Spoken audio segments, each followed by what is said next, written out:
بینندگان محترم، دخترای نازنین، سلام احترام. شکر که شما هستین که من همراهتان هستم. امروز ما 5 نفر مرباف داریم که کار از اینا رو به شما نشان میدیم. خب اول نازو جان با وجود که سنش خورد است اما دختر بسیار با استعداد است.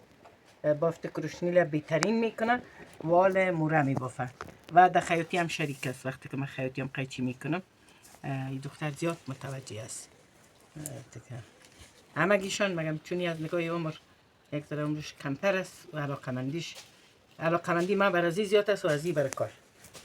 نازو جان یک دسکول تایر میکنه، دسکول موره که وقتی که ایره پوره بافت باز ایره اینطور قاط میکنیم، باز اینطور قاط میکنیم، باز این دمش قاط میکنیم که دستاول شود. دستاول زنانه هنوزی پوره نشده دیگه بافته میشه که باز اینجا یک نمونه کوچکش هست که اینطور میشه. باز یک دستاول کوچک است برای موبایل و این دستاول کلانتر است دیگه هنوز نامکمل است. چرا کار ما را نو شروع کردیم هنوز اینای ما مکمل نشده. این 5 شاگرد ما مخصوص موره میبافه دیگه در پلوی موره بافتن بهترین کروشنیل میبافن که باز برن و در جای دیگه بافته کروشنیلشانه برتان نشان میتم که متاسفانه فعلا ما از جایی که بودیم کوچکشی کردیم یک جای دیگه آمدیم، از خاطر زیاد مواد کار شدی ما اینجا در دسترس ما نیست. انشالله روز شنبه حتما اونا رو میارم برتان نشان میتم. با قبل که ما این کورس افتتاح کنیم تقریبا 40 نفر شاگرد داشتیم که از شروع سوزندوزی مکتزنا کار آغاز کردم. اول اینا را سوزندوزی یاد دادم، بعد از او برش کردن یخن برشان یاد دادم، بعد از او اینا یکان تیران و یکان تنبان دوختن و بعد از او که دیدیم نمیشه باز بافت کروشنیل شروع کردیم.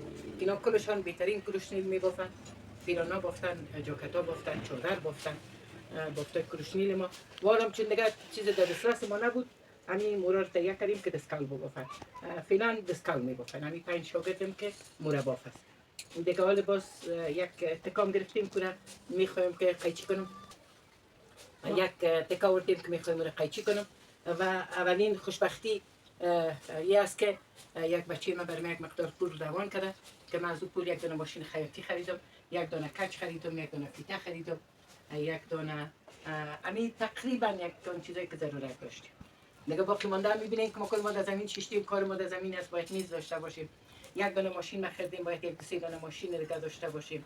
دیگه تمام وسایلی که برای خیاطی ضرورت است. فعلا چون هوا گرم شده بجز خیاطی دیگه کار نمیشه.